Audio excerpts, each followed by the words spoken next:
अस्सलाम वालेकुम and welcome to जोर का जोर। आई होप आप लोग खैरियत से होंगे और अच्छे से अपना ख्याल रख रहे होंगे। Another day another show, but नहीं अनदर डे हुआ तो साउथ अफ्रीका वर्सेस पाकिस्तान के जो दूसरा टेस्ट मैच था उसमें 5वें दिन तक कहानी जो है वो कहीं नहीं गई, बिकॉज हमने बहुत मुश्किल से करके जो है वो 615 रन बनाए और उसके ऊपर कुछ रन जोड़े जो कि साउथ अफ्रीका ने यूं करके ख़त्म कर दिए।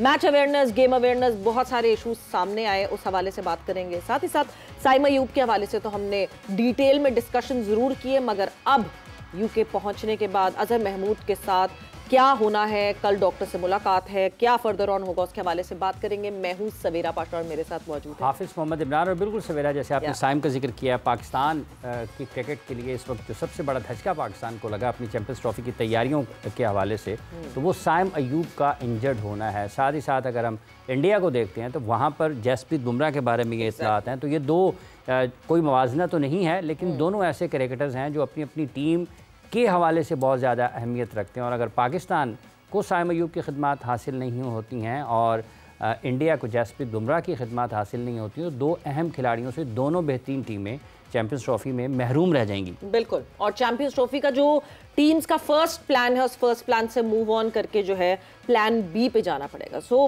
इन्हीं सारी चीज़ों के ऊपर डिटेल में डिस्कशन करेंगे और डिस्कशन के लिए हमारे साथ मौजूद हैं नन अदर देन, मुझे लगता है किसी तारुफ के मोहताज नहीं है, डॉक्टर नुमान नियाज हमारे साथ मौजूद हैं। डॉक्टर अस्सलाम वालेकुम and welcome to the show. Thank you very much Zavera and Imran, always a pleasure. बहुत शुक्रिया। सो डॉक्टर, सबसे पहले साउथ अफ्रीका वर्सेस पाकिस्तान, जिस तरह की परफॉर्मेंस रही, कुछ लोग कह रहे हैं वाह वाह वाह साउथ अफ्रीका टॉप टीम है, उसके साथ हमने चैलेंज तो किया और ये तो हुआ, मतलब फॉलो ऑन लगने के बाद भी और उसके बाद चैलेंज की कोई बात कर रहा है, तो पता नहीं कौन से डिलूजनल वर्ल्ड में है। What's your take on that doctor? देखिए जी, सबसे पहले तो ऑब्वियसली टेस्ट मैचेस में हमने देखा कि अदर दिन जब हमने इंग्लैंड के अगेंस्ट रावलपिंडी में वो पिच जिस किस्म की बनाई थी और मुल्तान में, और जो हमें टेलर मेड थी हमारे स्पिनर्स के लिए, otherwise if I am not mistaken we have lost about 7 test matches out of the 13 home पे। और जो सबसे वर्स्ट चीज़ है वो ये है कि ये साउथ अफ्रीका की जो टेस्ट टीम है, yes they have qualified for the world test championship final, जो कि मुझे बड़े इबाम है जिसपे कि जो परसेंटेज वाला इन्होंने तरीका रखा हुआ है। They lost to New Zealand I think 2-0, और उसके बाद ये वेस्ट इंडीज़, बांग्लादेश, श्रीलंका और पाकिस्तान से जीत के विदाउट प्लेइंग इंडिया, इंग्लैंड और Australia, and they have qualified for the finals. लेकिन वीकेस्ट टीम थी पिछले 10 साल में। अगर आप उनकी बैटिंग देखें, हाँ उनकी बॉलिंग में आप कह सकते हैं कि बिकॉज ऑफ कगीसो रबादा और केशव महराज दे लुक गुड। तो मेरे ख्याल में हमने एक अपॉर्चुनिटी ज़ाया कि जो सुपर स्पोर्ट्स पार्क में हमने टेस्ट मैच, अगेन जो भी आपने जिक्र किया क्रिकेट अवेयरनेस का, कप्तानी बहुत ही पेडेस्ट्रियन रही, बहुत ही मीडियोकर कप्तानी। 8 टेस्ट मैच शान मसूद 10 में से हार चुके हैं एज कैप्टन। और to be honest I will be slightly blunt, उन्होंने परफॉर्मेंस बहुत अच्छी दी है। जो आखिरी उनकी रिवाइवल हुआ, री इनकारनेशन हुई, जो उन्होंने 145 किया है और 9 इनिंग्स में मेरा 30 भी नहीं टापा हुआ था, तो उस पर चले। बैटिंग में तो मैं कुछ नहीं कहूँगा, बहुत अच्छा खेले। लेकिन ये जो टेस्ट मैच है, आपने जो बॉलिंग खिलाई अपनी, क्या ये टेस्ट मैच की बॉलिंग थी? और क्योंकि साउथ अफ्रीका को सुपर स्पोर्ट्स पार्क में मोहम्मद अब्बास का आइडिया हो गया था कि ग्रीन पिच पे वो तबाही कर सकते हैं, उनकी अपनी बैटिंग वल्नरेबल है साउथ अफ्रीका की, तो उन्होंने जिसको हम अपने स्लैंग में कहते हैं पाटा विकेट, बिल्कुल ही प्लासिड विकेट बना दिया। 650 जिसने आपने कंसीड किया, आपने स्पिनर नहीं खिलाया, इसका मतलब आपने पिच भी रीड ठीक नहीं की। और उन्होंने केशव महराज को खिलाया वो कि वो इंजरी से वापस आ रहे थे, जिसका तस्करा मैं आपको बाद में करूंगा। मैं सॉरी, यहीं पे थोड़ी सी कथा कलामी की माफी, पिच रीड नहीं की। आप बहुत पाकिस्तान क्रिकेट के साथ एसोसिएटेड रहे हैं, किसको आती है हमारे यहाँ पिच रीड करना? कौन, कोई चंद नाम आप मेंशन करेंगे जो पिच बहुत अच्छे तरीके से रीड कर लेते हैं? हाँ, जिनको आती है वो इस वक्त उनका क्रिकेट से कोई खास ताल्लुक नहीं है। एक बासित अली बहुत आला पिच रीड करता था, Javed Miandad iconic pitch reader थे, सलीम मलिक एंड राशिद लतीफ़, ये सारे बाहर हैं, इनका कोई ताल्लुक नहीं है इस वक्त मेन स्ट्रीम क्रिकेट से, बट ये थे। बाकी आपने बड़ी अच्छी बात की सवेरा। डॉक्टर साहब, ये बाहर क्यों है? ये चारों नाम आपने लिए हैं। पिच रीडिंग मतलब एक ऐसी जगह जहाँ पर खेल होना है, भले 100 ओवर का है, भले 40 ओवर का है, भले 5 दिन का है, उससे हटके आप खेल ही नहीं सकते ना। सरफेस इज़ मोस्ट इम्पॉर्टेंट, सबसे अहम चीज़ जो है वो सरफेस है। और अगर आप सरफेस की उस बुनियादी चीज़ों से ही नावाकिफ़ हैं तो ना तो आप T20 के बारे में बेहतर फैसला कर पाएंगे, ना आप 50 ओवर्स के बारे में, ना आप 5 दिन की क्रिकेट के बारे में। तो ये लोग जिनके आपने नाम लिए हैं क्यों बाहर हैं? ये इसलिए बाहर हैं जी क्योंकि ये हमारी जो आजकल की मैनेजमेंट्स हैं और जो हमारी क्रिकेटिंग ब्यूरोक्रेसी है, ये उसका हिस्सा बन नहीं सकते, क्योंकि ये बात करते हैं सीधी, और ये बात करते हैं थोड़ा इनसिक्योर करते हैं, जो कि हमारा एक मेडियोक्रिटी का कल्चर है, तो ये इनमें आ नहीं सकते। तो that is the unfortunate part कि आपने देखा होगा, चले मैं और ब्लंट हो जाता हूँ अगर आप तैयार हैं तो, मतलब जिनके पास होटल मैनेजमेंट की डिप्लोमा हो, अगर वो इंटरनेशनल क्रिकेट को रन करेंगे, और जो आपके लॉयर्स हों वो अगर आपके चीफ ऑपरेटिंग ऑफिसर्स होंगे, तो I think that you clearly understand कि कैसा हमारी रिक्वायरमेंट्स हैं और कौन क्रिकेट चला रहा है। और यही वजह है कि अभी जो आप बहुत लोग बात करते रहते हैं कि मॉडर्न क्रिकेट, मॉडर्न क्रिकेट, यार मॉडर्न क्रिकेट का सबसे पहला असूल ये है कि अब जो कट फॉर द रोल और स्पेशलाइज्ड प्रोफेशनल लोग हैं वो उन डिपार्टमेंट्स को रन करें, और फिर ये जो आपके नए मैकेनिकल टूल्स आ गए हैं उनके साथ इंटीग्रेट करें। तो ये इसी वजह से है ना कि आप जिनका काम नहीं है वो क्रिकेट चला रहे हैं, और जिनका काम है क्रिकेट चलाना वो बाहर बैठे हैं।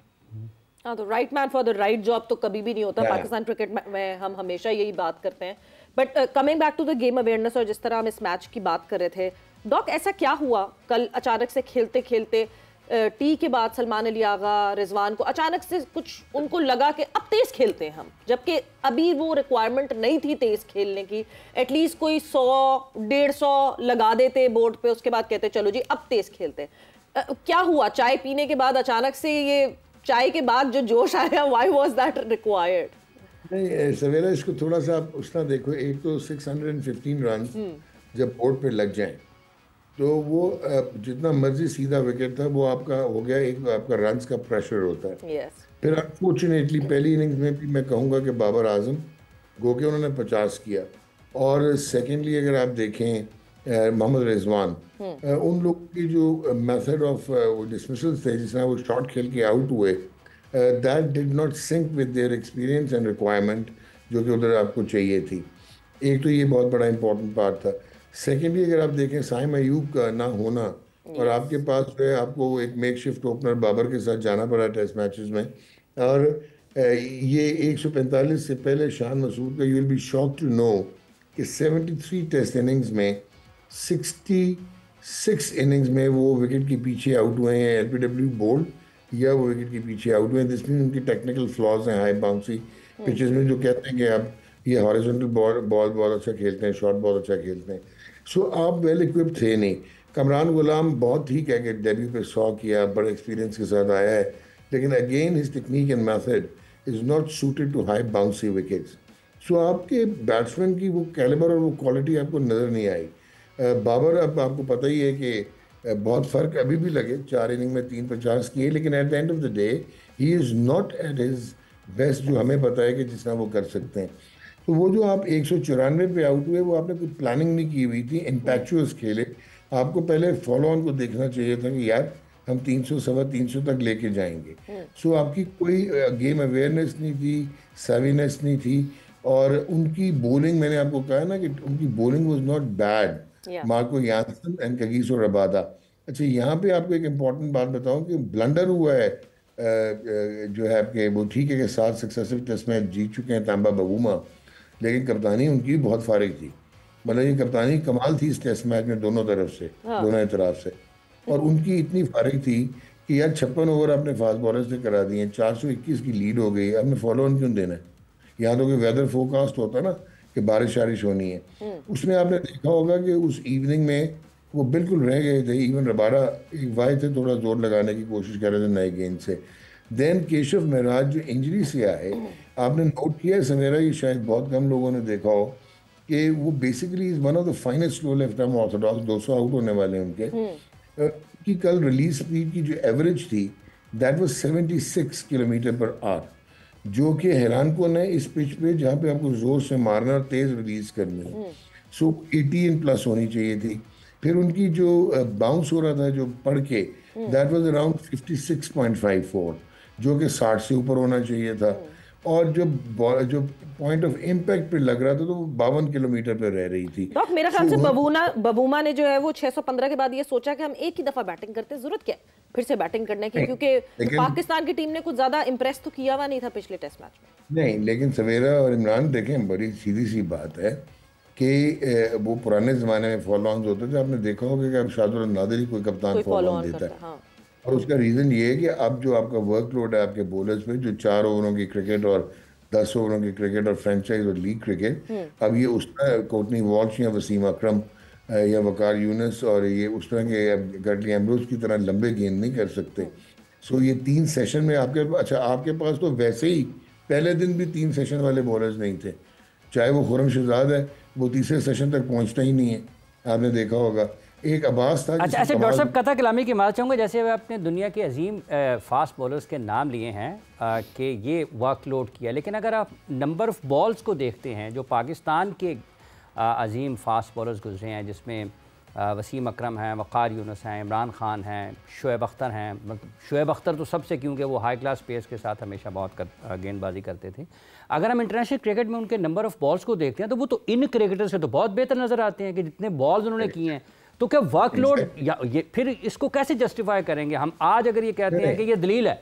नहीं, मैं डेफिनेटली वो अच्छे वक्तों के खाए हुए थे। नहीं, एक तो वो नेचुरली ट्रेन थे, जिम ट्रेनिंग नहीं थी उनके पास। वो लोग वेस्ट इंडियन जो हैं वो अपना करते थे, जो अपनी ट्रेनिंग बेसिकली करते थे वो बेसिकली रनिंग पे करते थे, बीचेस पे करते थे। तो वो कस्टम थे, जैसा सवेरा ने कहा कि वो ट्रेन और तरह थे। और वो क्रिकेटिंग ट्रेनिंग थी उनकी, क्रिकेट की बॉलिंग ट्रेनिंग होती थी बेसिकली, हाई ऑन एंड्योरेंस होते थे। ये जो आप जिम ट्रेनिंग्स आ गई, उसके बाद सर्फेसेस जो है वो मुख्तलिफ सर्फेसेस पे बहुत जल्दी ये अपने आप को खेल रहे होते हैं, ट्रांजिशनिंग हो रही होती है। तीसरा जो वर्स्ट चीज़ है वो ये है कि ये 4 ओवर के बॉलर बन चुके हैं, इनका माइंडसेट जो है वो T20 क्रिकेट तक महदूद रह गया, और लेंथ इनकी जो है that is not as good as, जो टेस्ट क्रिकेट की लेंथ बहुत फ़र्क होती है, बहुत आगे से आपको बॉलिंग करनी पड़ती है।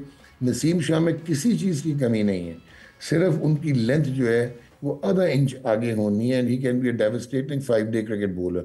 लेकिन अनफॉर्चुनेटली क्योंकि वो T20 क्रिकेट को प्रेफर करते हैं और बहुत सारी स्विचिंग हो रही होती है, switch on and switch off, तो वो डेवलप नहीं हो पाए। फिर आपके पास कोई एक्सप्रेस फास्ट बॉलर नहीं था। टेस्ट मैच आप 140 के फास्ट बॉलर के बगैर नहीं खेल सकते आजकल के इंटरनेशनल क्रिकेट या कभी भी। सो आपने जिन बॉलर्स के नाम लिए वो सारे 140 प्लस थे, इंक्लूडिंग वसीम अकरम। वो तो बाद में आके उन्होंने पेस कम उनकी हो गई थी और वो एक सुपर नेचुरल थे। सो आपके पास तो अब्बास 120 बाइक्स पे कर रहा था, मुझे तो लग रहा था मीर हमजा बिल्कुल ही एक्सपोज हो गया, बॉलिंग ही नहीं हो रही थी ना शहजाद से। अच्छा, फिर आपने टीम सिलेक्शन कमाल की है।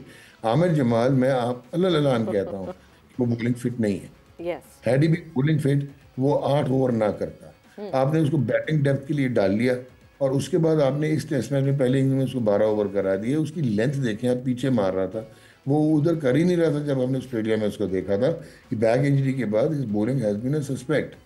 तो आपकी टीम सिलेक्शन अजीब व गरीब आपने की है, एंड स्पिनर आपने नहीं खिलाया। नुमान खेलता था यहाँ पे केप टाउन में पिच देखते हुए, अगर वो केशव महराज से आप 38 ओवर आपने सलमान अली आगे से करा दिया पहली इनिंग्स में। बिल्कुल।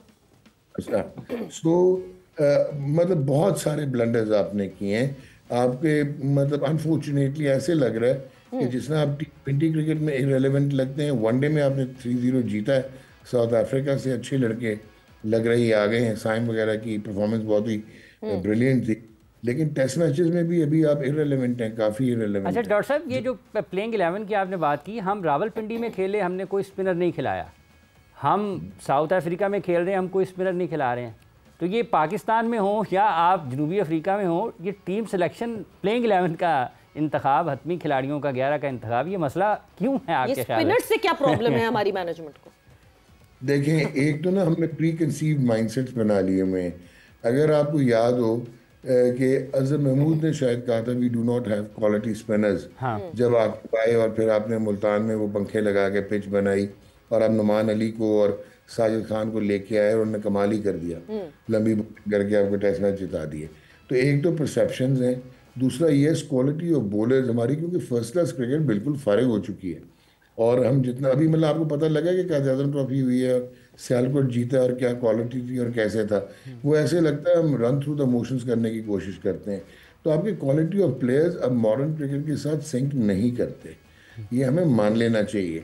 और अब ऐसे नहीं हो सकेगा कि मैंने उधर से इसको बुला लिया, उस दराज में से ये निकाल लिया तो वो आपको मैच जिताएंगे। अब आपको, क्योंकि इंटरनेशनल क्रिकेट बहुत आगे चली गई है और अब तो कल से बातें शुरू हो गई हैं, परसों से, कि 2 tier सिस्टम टेस्ट मैचेस में कर दिया है, यस पोलराइज कर क्रिकेट को। दिस इज अनफॉर्चुनेट कि हम illusions में रह रहे हैं। अब मतलब आप ये सोचो कि एक तरफ आप इंडिया को रखो 2007 के बाद, और पाकिस्तान 1999 से लेके और 2025 तक 11 टूर्स किए हैं ऑस्ट्रेलिया और साउथ अफ्रीका के, और 30 टेस्ट मैच ये खेले हैं, 29 हारा है और 1 जीता है, और कोई ड्रॉ नहीं किया। ड्रॉ नहीं कर सकते इन कंट्रीज में। तो दैट क्लियरली शोज कि आपकी technique, method, ability, skill set और गेम अवेयरनेस फारिग हो चुकी है। कैसे सही होगी? मतलब हम अगर ये सोच लें कि अच्छा जी ये तो सब खराब हो चुका है, क्योंकि जब आप फिटनेस की बात करते हैं डॉक, जैसे ही साजिद और नुमान को इमरजेंसी बेसिस पे टीम का हिस्सा बनाया गया, ये वो प्लेयर थे जिन्होंने हमारा fitness test, so called fitness test pass नहीं किया था। जिन्होंने पास किया था वो तो 5वें दिन क्या दूसरे दिन के बाद ही उनकी कमर नहीं बेंड हो रही थी सही तरीके से। तो हम यहाँ भी गलत कर रहे हैं, हम इस फिटनेस को भी नहीं देखते, हमारा स्किल सेट भी उनसे कम है, हमारी गेम अवेयरनेस तो पता नहीं दिख रही होती है और एकदम से गायब हो जाती है गेम अवेयरनेस। बिल्कुल। देखिए सवेरा, इमरान, जो बहुत क्लियर चीज़ है ना, वो ये है कि अब आपको अपने पाथवेज डेवलप करने पड़ेंगे, और आपको टीयर क्रिकेट जो है ना, जो अंडर 13, अंडर 16, अंडर 19, ये लॉन्ग टर्म प्रोसेस है कि वहाँ पे आप मल्टी स्पोर्ट्स जो है उसकी इंटीग्रेशन करते हैं टेक्निक की। आपने देखा होगा ऑनरे क्लासन जो है, उनकी एक गोल्फर स्विंग है, या वो टी शॉट मारते हैं, या जो हैं डेविड मिलर हैं, ये सारी दूसरी स्पोर्ट्स से उनने ली हुई हैं ये स्पोर्ट्स, और फिर परफेक्शन करते हैं, और वो सुपर स्पेशलिस्ट प्लेयर्स हैं। इसी तरह आपको AI generated biomechanics, kinesiology, rehabilitation, अब आपके स्पोर्ट्स का जो सबसे इम्पोर्टेंट PCB में जो फोकस होना चाहिए, वो स्टेडियम बनाने से भी ज़्यादा वो होना चाहिए आपका medical panel, state of the art होना चाहिए, जहाँ पे इंजरी प्रिवेंशन होनी चाहिए। मजाक है मेडिकल पैनल जो पाकिस्तान क्रिकेट बोर्ड। अब मैं आपको बता दूं, ये जो सवेरा कह रही है वो मजाक ऐसे है कि मोहम्मद अली डेजी को आप खिलाते हैं, तीसरे दिन उसकी वो हाँफने लग जाता है, घुटने उसके जुड़ जाते हैं। आप खुरम शहजाद को खिलाते हैं, कभी एब्डोमिनल कोर इंजरी हो जाती है, और कभी अनफॉर्चुनेटली जो है वो तीसरे सेशन तक नहीं जा रहा होता। सिर्फ अब्बास, क्योंकि वो एक बहुत पुराना वो फिटनेस, उसकी नेचुरल फिटनेस है, एथलेटिसिज्म है, तो वो लंबी बॉलिंग कर सकता है। मुझे बता दें बाकी कौन लंबी बॉलिंग कर सकता है? तो टेस्ट मैचेस अब लंबी बॉलिंग के बगैर, अब पहले दिन आपने 22-22 ओवर करवा दिए, ठीक है, क्योंकि आमिर जमाल ने, मैं सुपर स्पोर्ट्स पार्क की बात कर रहा हूँ पहले टेस्ट की, ये फारिग हो गए आपके बॉलर्स, क्योंकि आमिर जमाल को प्रोटेक्ट करने की कोशिश कर रहे थे, क्योंकि आपने जिद में उसको खिलाया हुआ था। सो ये सारी चीज़ें जो है आपको रीस्ट्रक्चर करना पड़ेगा। डोमेस्टिक क्रिकेट में ये जो बड़े नाम होते हैं ना, जब $18,000 और 50 लाख दे दिया और हमने फलाने ने ज्वाइन कर लिया, वो मेंटोरिंग करेगा, मुझे ये बताएं कि माँ सवाए सकलैन मुश्ताक के, क्योंकि I can bail him out कि वो हर जगह उसने काम किया हुआ, इंग्लैंड है, ऑस्ट्रेलिया है, बांग्लादेश है, वेस्ट इंडीज है, इवन ऑस्ट्रेलियन अकेडमीज में भी किया है, न्यूजीलैंड में काम किया हुआ है। अदरवाइज जितना बड़ा नाम है, इनके सैम्पल साइज क्या है, इन्होंने कहाँ पे मेंटोरिंग या कोचिंग की है? अभी अब इंडिया के गले पड़ गया क्योंकि उसने कोचिंग नहीं की हुई थी, गौतम गंभीर ने, वो मेंटोर था। आप देख लें कि उनकी टीम, वही टीम तितर बितर होकर ऊपर खड़ी हो गई जो राहुल द्रविड़ के ज़माने में इनविंसिबल लगती थी। सो दैट क्लियरली शोज कि हम लोगों को अब रेलेवेंट लोगों को लाना पड़ेगा। मतलब डॉक्टर साहब, आपको लगता है कि ये जो मेंटोर्स हैं पाकिस्तान ने 5 जिनकी खिदमात हासिल की हैं, इनसे पाकिस्तान की क्रिकेट को अगर हम तवीलुल मुद्दती मनसूबों के तहत देखते हैं तो कोई फ़ायदा नहीं हो सकता? यार मुझे बड़े क्लियरली बताएं, इनमें से कितने मेंटोर हैं जिनको ये पता है कि उन्होंने बायोमैकेनिकल असेसमेंट करनी और एडजस्टमेंट्स करवानी है, और उन्होंने जो है मशीन में जाके ये सारी चीज़ों को एनालाइज करके कोचेस को अवेयर करना है कि अब ये ट्रेनिंग मेथड होना चाहिए, नसीम शाह का ये होगा, शाहीन का ये होगा, हारिस का ये होगा, फलाने का ऐसा होगा। क्या इनमें से कोई आपको पता है कि ये कर सकता है? क्या इनमें से कोई ऐसा स्पोर्ट्स मैनेजमेंट एक्सपर्ट है? मतलब मैं हैरान रह गया हूँ कि मैंने सुना है कि जी वो साइम अयूब जो है वो बस फिट हो जाएंगे अगले 4-6 साइम की बात पे हम बिल्कुल आएंगे, वक्त ब्रेक का। साइम अयूब बड़ी गौर से सोचना चाहिए, क्योंकि जो जो हमारा प्लेयर अनफिट होकर जाता है, जब वो फिट होकर वापस आता है तो वो उस तरह का नहीं रहता जिस तरह वो फिटनेस के पहले था या इंजरी से पहले था। ब्रेक पर जा रहे हैं, ब्रेक से वापस आएंगे तो इस पर भी बात करेंगे कि साइम अयूब को एटलीस्ट जल्दी नहीं करनी चाहिए। After the short break.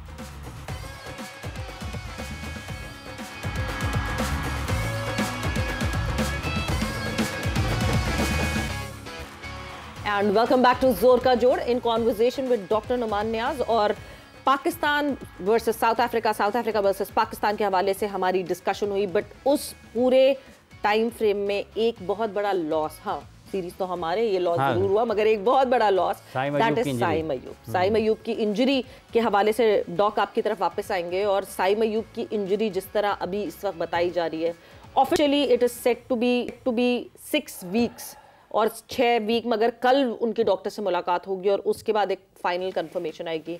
What's your take on that? देखें सवेरा, इसमें थोड़ा सा मेरे लिए तो ये बहुत मेरी फील्ड है, सो रेलेवेंट है। एक तो ये इंजरी हुई क्यों? ये हुई ऐसे कि प्रोबेबली उन्होंने नए स्पाइक्स पहने थे और हर ग्राउंड पे एक रिबाउंड होता है, तो शायद इनके नेल्स बड़े थे जिसकी वजह से ये बैलेंस नहीं कर सके, ट्विस्ट होके उस पर वेट आ गया।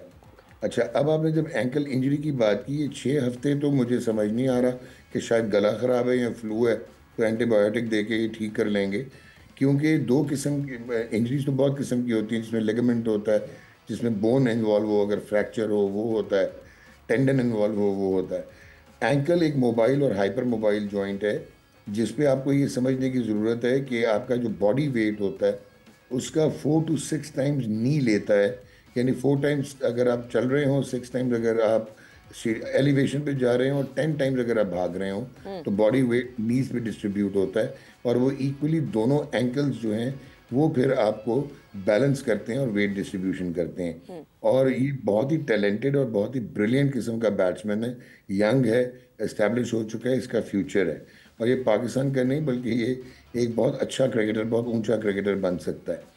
तो at the end of the day, अभी पहले तो मुझे जो खबर है वो ये है कि इनका एंकल शायद फ्रैक्चर है। और अगर फ्रैक्चर है तो इसमें पहले तो आपकी उस वक्त एक्यूट मैनेजमेंट होती है, वो जो आपने देख लिया उनको उन्होंने कास्ट कर दिया था और इमोबिलाइज कर दिया था, पेन मैनेजमेंट होती है। फिर उसके बाद आप इनके स्कैन्स करके एग्जैक्ट डायग्नोसिस करते हैं, क्योंकि ये बड़ा कॉम्प्लेक्स जॉइंट होता है, क्योंकि इसमें लिगामेंट्स जो हैं वो ऐसे होते हैं जैसे इलास्टिक नहीं होता, उसमें बोन्स जोड़ा होता है क्योंकि इसकी मूवमेंट्स इसमें हर एंगल पे, हर एक्यूट एंगल पे होनी होती हैं, मूवमेंट्स होनी होती हैं। फिर इसके बाद रिहेबिलिटेशन की जो फेज़ आती है, अगर फ्रैक्चर है सर्जिकल इंटरवेंशन होनी है या नहीं होनी सर्जरी, उसके बावजूद आपकी फेज़ 1 एक्यूट फेज़ होती है जिसको 6 हफ्ते लगते हैं। उसके बाद आपकी अर्ली रिहेबिलिटेशन होती है, 6 से 12 हफ्ते की होती है वो, ठीक है जी। और उसके बाद आपकी जो फेज़ 3 होती है स्ट्रेंथनिंग एंड फंक्शनल रिहेबिलिटेशन, वो 3 से 6 माह की होती है। और फिर आप रेजिस्टेंस एक्सरसाइजेस करते हैं और रिटर्न टू कंपेटिटिव प्ले होते हैं 6 से 9 माह में, 6 to 9 months अगर एंकल फ्रैक्चर हो। मतलब हमने तो पहले हफ्ते की कहानी सिर्फ सुना दी कि 6 हफ्ते बस। और अगर ये क्रॉनिक हो, हाँ, और इसकी वजह ये है कि अगर आप जल्दी लेके आ जाएंगे इनको और अगर ये क्रॉनिक इंजरी हो गई तो आप इनका करियर जियोपर्डाइज कर देंगे। शहनशाह अफरीदी के नी का एग्जाम्पल आपके सामने है कि उनकी बॉलिंग डायनामिक्स और एक्शन ही चेंज हो गया बिकॉज उनकी रिहेबिलिटेशन ठीक नहीं थी। अच्छा, अगर ये सिर्फ फ्रैक्चर नहीं है और एंकल ट्विस्ट या लिगामेंट इंजरी है तो 6 से मतलब पहले 2 हफ्ते में तो आप रिहेबिलिटेशन स्टार्ट करते हैं, फिर सब एक्यूट फेज होती है जो कि 2 से 6 हफ्ते की होती है, ठीक है। उसमें आपके ये आप रिस्टोर करते हैं मूवमेंट्स को, वेट बेयरिंग शुरू करते हैं, स्ट्रेंथनिंग शुरू करते हैं। फिर फेज 3 होती है functional rehabilitation, enhancing the strength, जो 6 से 10 हफ्ते की होती है। ये हम बात कर रहे हैं कि सिर्फ लिगामेंट इंजर्ड हो। और फेज 4 होती है एडवांस रिहेबिलिटेशन, जो 10 से 12 हफ्ते की होती है। तो इसमें भी 3 महीने लग जाएंगे और रिटर्न टू प्ले 12 से 16 हफ्ते होता है। डॉक्टर साहब, एक और बात है कि जैसे ये सारी आपने उसके मुख्तलिफ मराहल बताए हैं कि अगर ये हो तो इस तरह, अगर हमें ग्रेड 2 है, ग्रेड 3 है, तो इतना इतना वक्त वो खेल के मैदानों से दूर रह सकते हैं, लेकिन वो गए हैं इंग्लैंड। क्या आपके ख्याल में पाकिस्तान में ऐसी कोई सहूलत मौजूद नहीं है? 24 करोड़ का मुल्क है पाकिस्तान की, 1952 से 2025 तक की क्रिकेट की हिस्ट्री है, यहाँ पर दुनिया के बड़े बड़े फास्ट बॉलर्स, बैटर्स अनफिट हुए, फिट हुए, इंटरनेशनल क्रिकेट खेली। तो आज क्या पाकिस्तान के पास ये भी चीज़ें हमें बाहर से इंपोर्ट करना पड़ेंगी और अपने खिलाड़ी एक्सपोर्ट करना पड़ेंगे? वहाँ पर दरामदात और बरामदात का मामला है। आपने इतनी खूबसूरत बात की है, यही मैं चीख चीख के गला ख़राब हो गया मेरा, कि आपके पास शायद orthopaedic surgeon one of the finest होंगे दुनिया में जो कि पाकिस्तान में मौजूद हैं, ठीक है। लेकिन जब स्पोर्ट्स रिहैबिलिटेशन और स्पोर्ट्स मैनेजमेंट की बात आती है तो वहाँ पे आपके पास कुछ नहीं है, क्योंकि आपने कोई बनाया ही नहीं हुआ। ये जो पाकिस्तान क्रिकेट बोर्ड एक वाइट एलिफेंट है जहाँ पे डिप्लोमा होल्डर्स जो है वो आपका मेडिकल पैनल चलाते हैं, वेयर फिजियोलॉजिस्ट होना चाहिए, रिहेबिलिटेशनिस्ट जो है वो डिफरेंट काइंड के होते हैं, स्पोर्ट्स मेडिकल स्पेशलिस्ट होते हैं, इंटीग्रेटेड टीम्स होती हैं मल्टी डिसिप्लिनरी जो कि ऑर्थोपेडिक के साथ चल रही होती हैं। तो इस वजह से आपने उसको इंग्लैंड भेजा है और शायद बेहतर किया है, क्योंकि यहाँ पे आपके पास ये वाली रिहेबिलिटेशन वाली फैसिलिटी आपने देख ली है कि आपके प्लेयर्स के साथ क्या होता है। अभी तक तो बेहतर किया है कि इंग्लैंड भेजा है, मगर कितनी जल्दी वापस घसीटने की कोशिश की जाएगी या वापस सिस्टम में लाने की कोशिश की जाएगी? क्योंकि आपने जिस तरह शाहीन का कहा, शाहीन का सबसे बड़ा प्रॉब्लम ही ये था कि उनको वर्ल्ड T20 के लिए, T20 वर्ल्ड कप के लिए इतनी जल्दी पुश किया दैट ऑलमोस्ट 70% फिट शाहीन को खिला के, और उसके बाद से शाहीन अभी तक अपने रिदम को वापस लाने की कोशिश कर रहे हैं।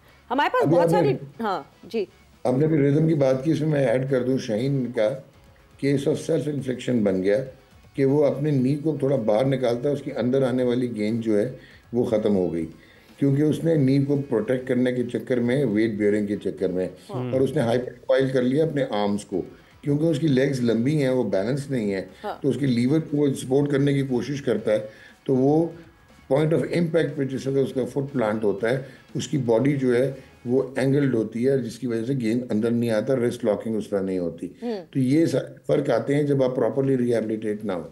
नो बट एक चीज मैं जरूर जानना चाहती हूँ, हम रिहैबिलिटेशन से समझते हैं कि just physical and medical rehab होता है, बट साथ साथ जो मेंटल रिहैब है, आपको लगता है कि वहां भी कोताही हो गई? शाहीन डरते हैं अपनी उस घुटने पे अब वजन देते हुए?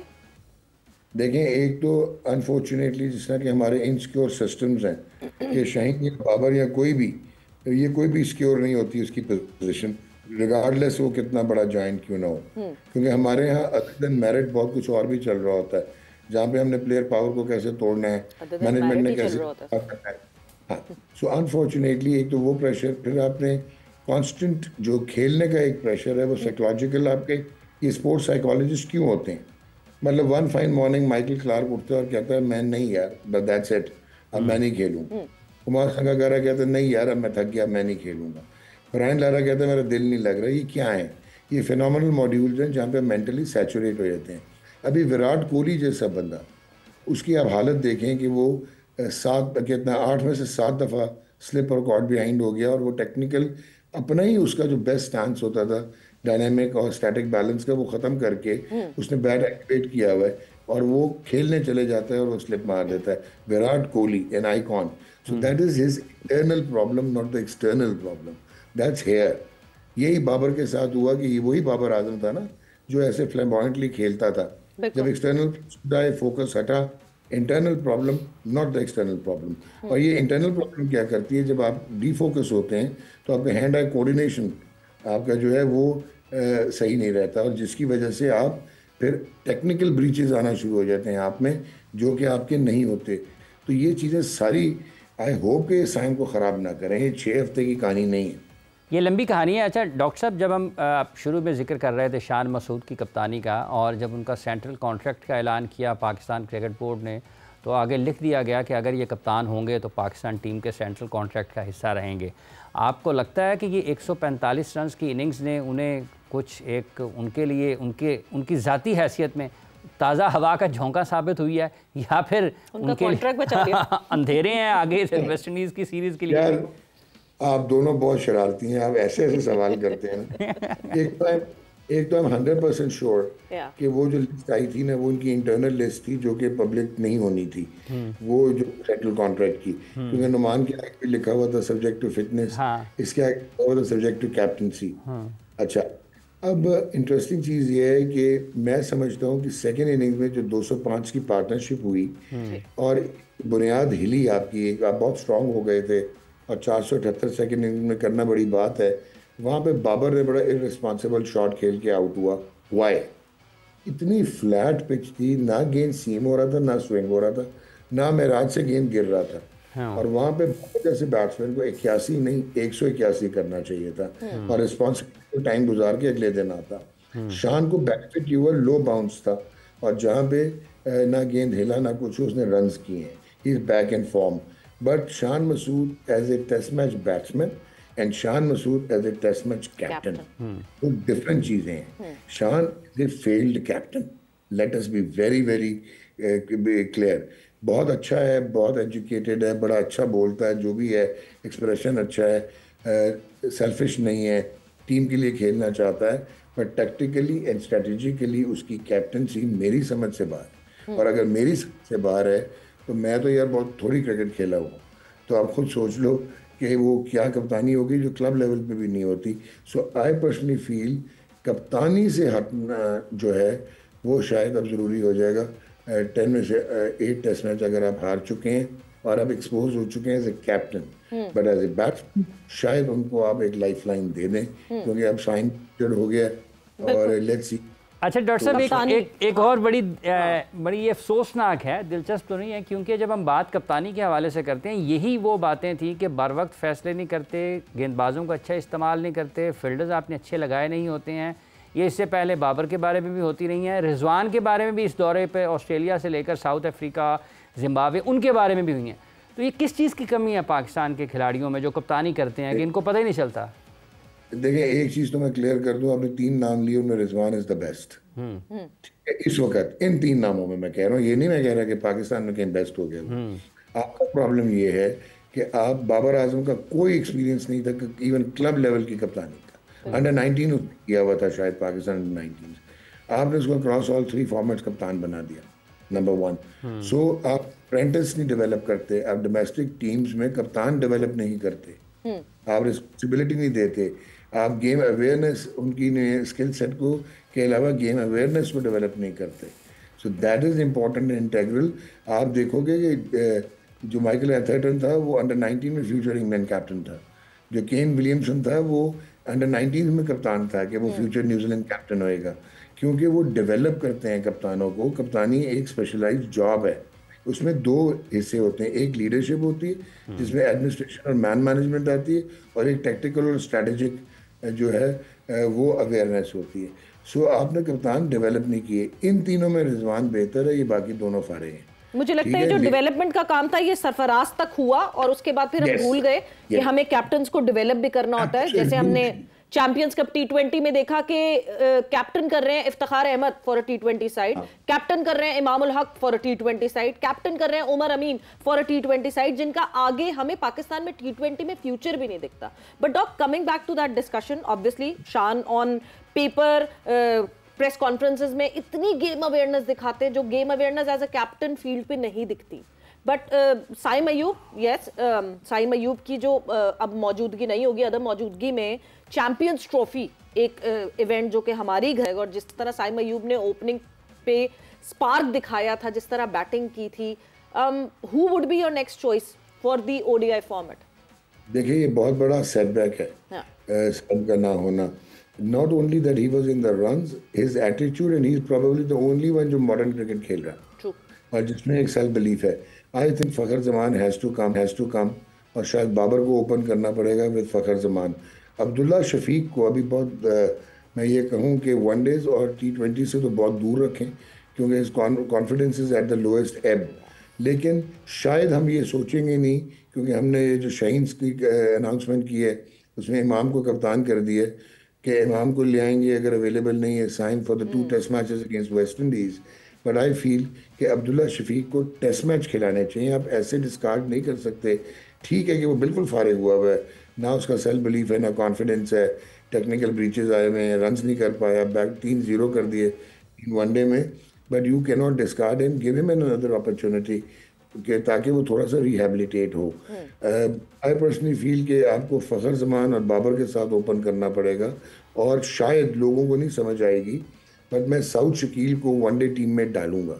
ठीक है कि जो यहाँ की जो कंडीशंस हैं वहाँ पे कमरान गुलाम आपके पास है मिडल ऑर्डर, लेकिन यू नीड अनदर बैट्समैन जो कि रोटेट कर सके। 50 ओवर खेलने हैं आप लोग, और जो 15 ओवर से आपकी 35 ओवर की गेम होती है, that is the most difficult part, चाहे बॉलिंग टीम के लिए चाहे बैटिंग के लिए, जहाँ पे आपने almost mini test match cricket खेलनी होती है। So you need conventional batsman. Doctor साहब, जैसे अभी आपने अब्दुल्ला का जिक्र किया है कि उसको खिलाने चाहिए, इतनी ज़्यादा नाकामियों के बाद भी आपके ख्याल में टेस्ट मैचेस आपके ख्याल में गलती कहाँ पर हो रही है, और उसको आप क्यों और मैच खिलाना चाहेंगे कि इतनी ज़्यादा नाकामियाँ जबकि हो चुकी हैं?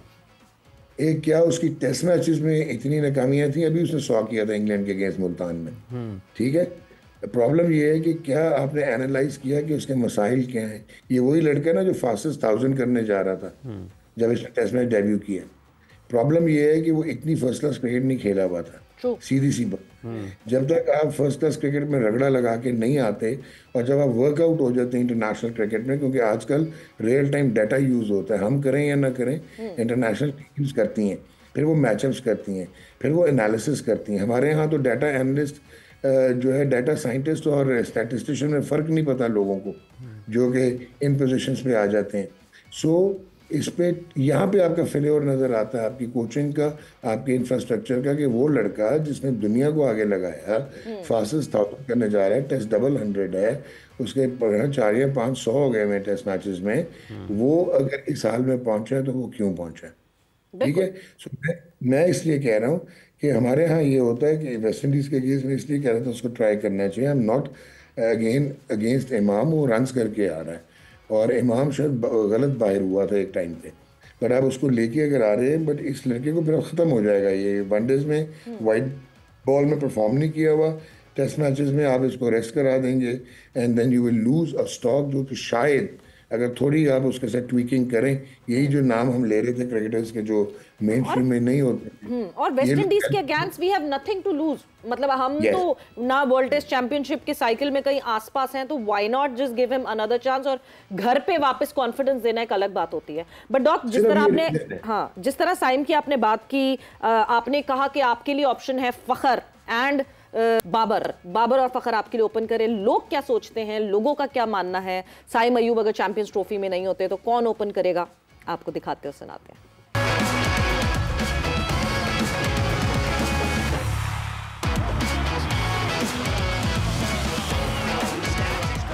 अब्दुल्ला शफीक को करनी चाहिए, उसकी तकनीक भी अच्छी है, वो खेलता भी अच्छा है। यार देखा जाए तो इमामुल हक को करनी चाहिए, और उम्मीद है कि इंशाल्लाह हम चैंपियन ट्रॉफी जीतेंगे।